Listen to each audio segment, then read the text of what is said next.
কাকু তুমি কি একটা জিনিস খেয়াল করছো এই মসজিদের মধ্যে গেলে মাঝে মাঝে আমি নিজেই ঘাবড়াইয়ে যাই। আচ্ছা এই হুজুরের পিছনে নামাজ পড়তেছি, দুই এক সময় দিয়ে একটা মুসল্লি অবস্থা দেখলে বুঝি হুজুর ফেল করে গেলে। হ্যাঁ কিন্তু যাই দেখ কি জানো এরা ঠিকমতো মাদ্রাসায় যায় না, কিন্তু এরা দুই এক সময় দুই একটা মাসালা দেয়, মনে চাই কি যে নিজেরে বাইশ দিয়ে উড়াইয়া নিজের পিঠ পেছে ইচ্ছে মতো কোফাই, এমন মাথাটা গরম হয়ে যায়। তুমি কি দেখছো খেয়াল করিয়েছে ও ফেল করিয়া লাই সবাই, তুমি আর কি কও কি এইটা কাহিনী কও ওই বেড়া এইটা হলো শেষ জবানা, শেষ জবানা।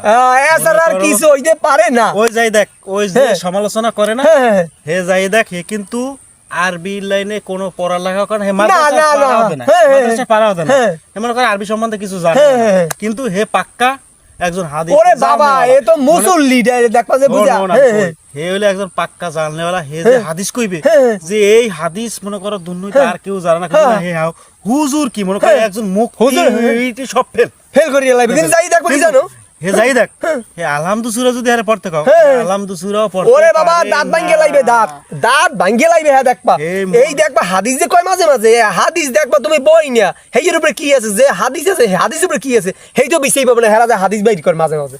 এইটা হলো শেষ জমানার, এছাড়া আর কিছু না। আল্লাহ ওই সবাই আল্লাহ কি আল্লাহ হিদায়াত করুক।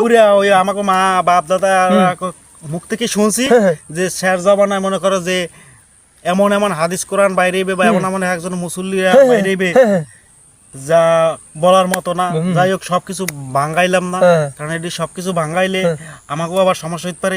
এই সব জিনিস আমাকে মসজিদে আছে, আপনার আছে কিনা এইটা কিন্তু কমেন্টে অবশ্যই জানাইবেন, ভুল করা যাইবে না।